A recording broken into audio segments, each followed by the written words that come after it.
लेकिन लारेंस बिश्नोई का भय जो है उसके कारण रंजीता रंजन को आकर सफाई देनी पड़ी कि मेरा इस आदमी से कोई लेना देना नहीं है।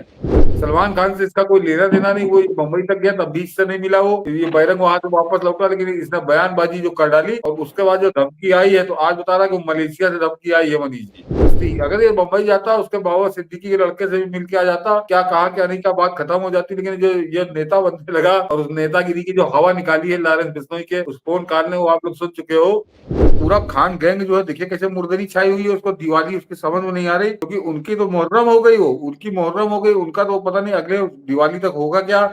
एक लारेंस बिश्नोई के प्रकरण ने पूरे बॉलीवुड के कपड़े उतार दिए हैं। और वो सारे ज्ञानी, वो जो पता नहीं कहाँ कहाँ से निकल के आते थे कि आज पटाखे मत जलाओ, मेरा कुत्ता डर गया, मेरी बिलैया डर गई, अब वो सब डरे खुद बैठे हैं। कुत्ता बिल्ली किनारे करो, वो खुद डरे बैठे हैं अपने अपने घरों में। ये पप्पू यादव लॉरेंस बिश्नोई को धमकाया था, चिरकुट कहा था हिजड़ों की फौज है ये देश। बाद में गिरगिराया था, उसके किसी ऐसे आदमी ने पता नहीं उसके नाम पे फोन कर दिया, असली या नकली, उस पे गीली हो गई। अब इस बीच में पप्पू यादव की बीवी का मैदान में आकर के कहना कि मेरा उसके साथ कोई संबंध नहीं है, हम 2 साल से हम और हमारे बच्चे अलग रह रहे हैं। ये एक नैतिकता की ज्ञान और जनता, ये रंजीता के एकाएक, क्या रंजीता कोई सामान्य नहीं, पंजाब की महिला है। और मैंने व्यक्तिगत रंजीता यादव के साथ कई बार मेरा इंटरव्यू मैंने किया है। पप्पू यादव के साथ जब गृह मंत्रालय था, तो दोनों पति पत्नी को एकदम जैसा लगता था कि उनके खिलाफ ही साजिश कांग्रेस के अंदर हो रही है। ये एक तरह से कन्विंस रिपोर्टरों को करते थे। एकाएक जब इतना स्नेह था, मैं पप्पू की अब बीवी नहीं हूं, हम अलग हैं, ये खेल क्या है? पप्पू यादव को तो कहता ना कि ये डबल झटका लग गया, ये लॉरेंस बिश्नोई को छूना। मनीष जी, मैंने इसका वीडियो देखा जो ट्विटर पे चल रहा है, बहुत बता रही है कि मेरा उससे कोई लेना देना नहीं है, और हम लोग साल डेढ़ साल पहले छोड़कर अलग हो गए, और कोई मदवास्ता नहीं, बच्चे भी मेरे साथ रहते हैं। तो मनीष जी, वो उनका व्यक्तिगत मामला है, मियाँ बीवी में क्या झगड़ा हुआ, क्यों झगड़ा हुआ, काहे अलग हो गए, ये तो लोग जानते होंगे। लेकिन मेरा जरा कुछ और कहना है कि पप्पू यादव को शायद अब अकल आ गई हो। अब चर्बी तो बहुत है इसके पास, बुद्धि मेरे ख्याल से नहीं है। कि आज भी इसने बड़ा वो अपने आप को पैचअप करने वाला वीडियो डाला है। मगर लारेंस बिश्नोई का नाम नहीं लिया, दूर दूर तक उसका कहीं नाम नहीं लिया उसने। लेकिन ये जो उड़ता तीर ले लेने वाली बात है, कि उड़ता तीर लेके इसकी और थू हो रही है। अन्यथा ये बात किसी को नहीं मालूम थी, और रंजीता रंजीता रंजन को भी कायदे से उसका एक तरह से धन्यवाद देना चाहिए कि वो भी अगर 2 साल से अलग रह रही है, तो ये बात मनीष जी सार्वजनिक नहीं थी, ये किसी को नहीं मालूम थी। मियाँ बीवी का झगड़ा था, वो अलग अपना बच्चों के साथ रह रही थी, इसको उसने छोड़ दिया है, जैसा उसके बातों से लग रहा है। लेकिन आज आकर उसको आज ही सफाई ये क्यों देनी पड़ी, ये सवाल है। और ये भी ये कि मैं लारे बच्चों के साथ अलग रह रही हूँ, मतलब बच्चे हाँ, रंजीता के पास हैं। हाँ, तो इसके और बीवी बच्चे बच्चे भी। जिसके पास होते हैं, माना जाता है नैतिक रूप से सबल वो होता है, क्योंकि हाँ, जज हाँ, बाप हाँ, माँ इसके के बच्चे। झगड़े में यदि बच्चे जिसके साथ हैं, उसका नैतिक बल, सपोर्ट, ताकत ज्यादा होती है, हाँ, उस वो बच्चे न्याय को और सत्य के साथ ज्यादा नजदीक नजर आता है। वो बच्चे को गोद में थोड़ी होंगे। वो आज की तारीख में भी 18-18, 20-20 साल के होंगे, तो उन्होंने माँ को सही समझा, वो माँ के साथ है। वो कुछ भी हो नहीं। मैंने कहा मैं मियाँ बीवी का झगड़ा क्यों है कैसे, इस पर नहीं पड़ रहा। लेकिन लारेंस बिश्नोई का भय जो है उसके कारण रंजीता रंजन को आकर सफाई देनी पड़ी कि मेरा इस आदमी से कोई लेना देना नहीं है, मैं अलग रहती हूँ, मेरे वरना एक बच्चे साल अलग हैं। पहले भी सफाई दे सकती थी, ये 1.5 साल पहले भी। जिस दिन इसको छोड़ के गई थी उसी दिन कहती थी कि मैंने इसको छोड़ा, इसको मैं अलग रह रही हूँ। मगर उसने गरिमा बना के रखी थी, वो अलग रह रही थी। तो आज वो मजबूरी में, ताकि मैं और मेरे बच्चे सुरक्षित रहे, इसलिए आकर उसने कहा कि इसने जो करा ये यही भरे, हम लोगों का या मेरे बच्चों का कोई लेना देना नहीं है। तो आज जो चीज छुपा के रखे हुआ था, जो 250-300 किलो का आदमी घूम रहा है बिहार में, आज वो चीज पूरा देश जान गया, और उसके बाकायदे वीडियो जारी करके उसने कहा है, ये भी कोई बयान नहीं कि कहीं अखबार में छपा हो। तो इसके लिए मैं क्या कहूँ, जो धमदूसरा है 250-300 किलो का, कि इसके अब भी बुद्धि आई है कि नहीं। और इसने मनीष जी पड़ी लकड़ी ले ली। ये जबरदस्ती मुसलमानों को खुश करने के चक्कर में, ये जबरदस्ती वहां हीरो बनने गया था। कोई ऐसा नहीं है कि कोई सलमान खान ने इसको चिट्ठी लिख के बुलाया था। सलमान खान से इसका कोई लेना देना नहीं। वो मुंबई तक गया तब भी इससे नहीं मिला। वो ये बहिरंग वहां से वापस लौटा, लेकिन इसने बयानबाजी जो कर डाली और उसके बाद जो धमकी आई है, तो आज बता रहा है कि मलेशिया से धमकी आई है मनीष जी। तो मरी अब इसको जो धमकियां मिलना शुरू हुई, तो उस धमकियों का साइड इफेक्ट सामने आ रहा है कि वो जो 1.5-2 साल से सबसे अपनी उस जनता से छुपाए हुए था, लोगों को नहीं बताता था वो असलियत क्या है। वो असलियत अब सामने आ गई कि इसके बीवी बच्चे भी इसको छोड़कर जा चुके। तो ये कितना सच्चरित्र है, कितना बढ़िया है, कितना नेक इंसान है, ये अपने आप में उस बीवी का बयान बता रहा है। क्योंकि वो वीडियो जब मैंने देखा तो मनीष जी उसका चेहरा बता रहा था कि वो कुछ और भी कहना चाहती है, उसने कहा नहीं, मर्यादा की सीमा में रही।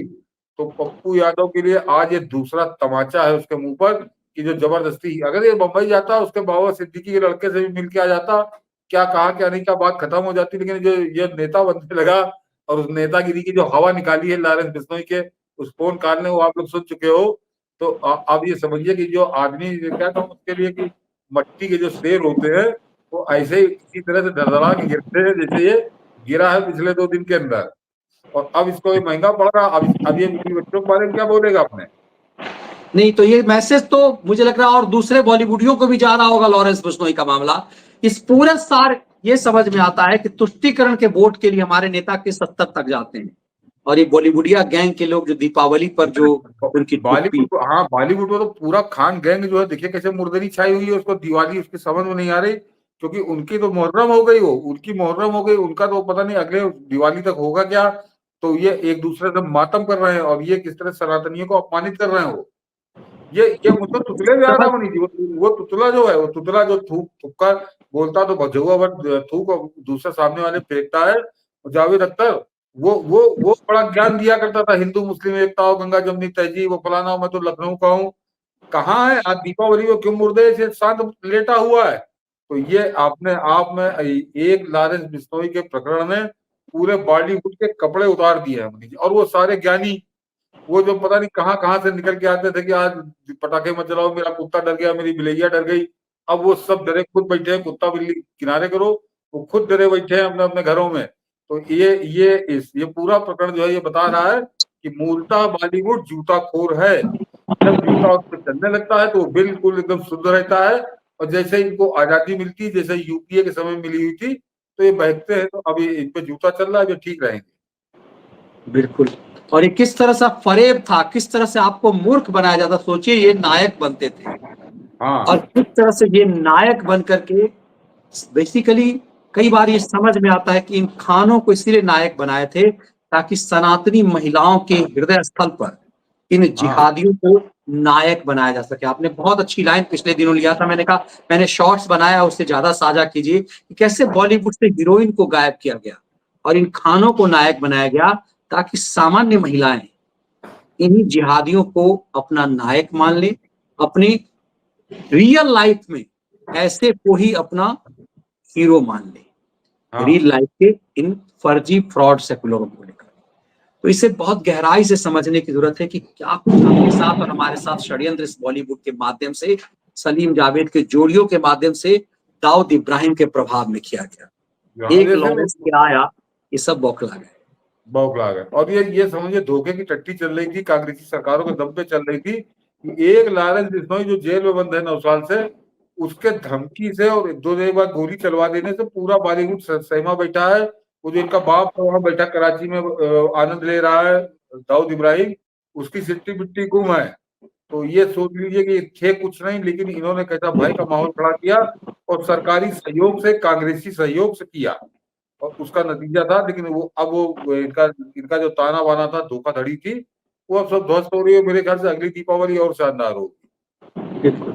सर हम लोग एक प्रयास करें कि 1-2 दिन में बॉलीवुड का जो बदलाव और कैसे कांग्रेस सरकार संरक्षण, मुंबई के आतंकवाद, इन दाऊद इब्राहिम के बेटे के शादी में, बेटिया के शादी में जो जावेद मियांदाद की बेटी के साथ होना था, उसमें कैसे कांग्रेस ने संरक्षण दिया, क्यों मुंबई पर आतंकी हमले के समय में आतंकियों के बचाव में कांग्रेस, उसके पूरे फैक्ट हैं।